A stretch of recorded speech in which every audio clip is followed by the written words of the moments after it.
মুচমুচে পুঁই পাকোড়া হাতের কাছের জিনিস দিয়েই খুব সহজেই তৈরি করে নেওয়া যায় বিকেলের নাস্তা।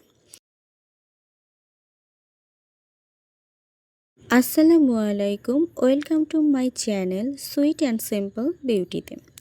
আজকে আপনাদের জন্য নিয়ে এসেছি পুঁই শাকের পাকোড়া। পুঁই শাকের ক্ষেত থেকে ফ্রেশ কিছু পুঁই শাক তুলে নিয়েছি, আর আজকে এই ফ্রেশ পুঁই শাকের পাতা দিয়েই আপনাদেরকে দেখাবো পুঁই পাকোড়া রেসিপি। প্রথমে আমি পুঁই শাকগুলোকে খুব ভালো করে ধুয়ে কুচি করে কেটে নিয়েছি। এরপর এতে 1 চা চামচ পরিমাণ লবণ, 1 কাপ পরিমাণ পেঁয়াজ কুচি দিয়ে ভালো করে মেখে নিয়েছি।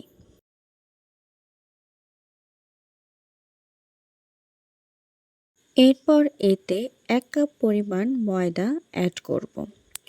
ময়দা অল্প অল্প করে দিয়ে মাখিয়ে নেব।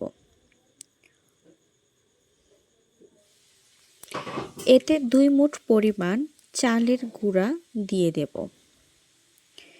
1 চা চামচ পরিমাণ হলুদের গুঁড়া, 1 চা চামচ পরিমাণ মরিচের গুঁড়া এবং হাফ চা চামচ পরিমাণ ধনিয়া গুঁড়া দিয়ে ভালো করে মেখে নেব। এটা একটা সময় ঠিক এরকম হয়ে আসবে। এবার একটি কড়াইয়ে তেল গরম করে এতে ছোট ছোট করে পাকোড়া আকারে দিয়ে দিতে হবে।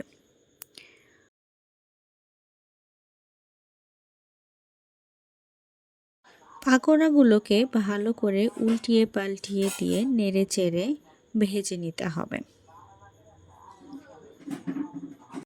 পাকোড়াগুলো যখন গাঢ় সবুজ বা কালচে সবুজ হয়ে আসবে তখনই আমার পাকোড়াগুলো হয়ে গেছে। এখন আমি সবগুলো উঠিয়ে নেব। এই তো পরিবেশনের জন্য আমার পুঁই শাকের পাকোড়া একদম রেডি।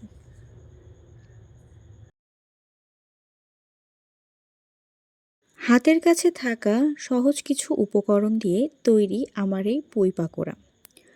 খেতে যেমন মজা, তেমনি তৈরি করাও খুবই সহজ।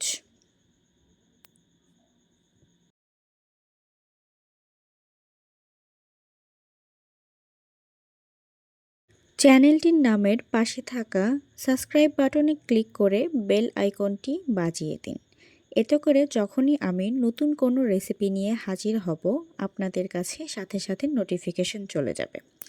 আর হ্যাঁ, যাবার আগে লাইক, কমেন্ট এবং শেয়ার করতে ভুলবেন না কিন্তু।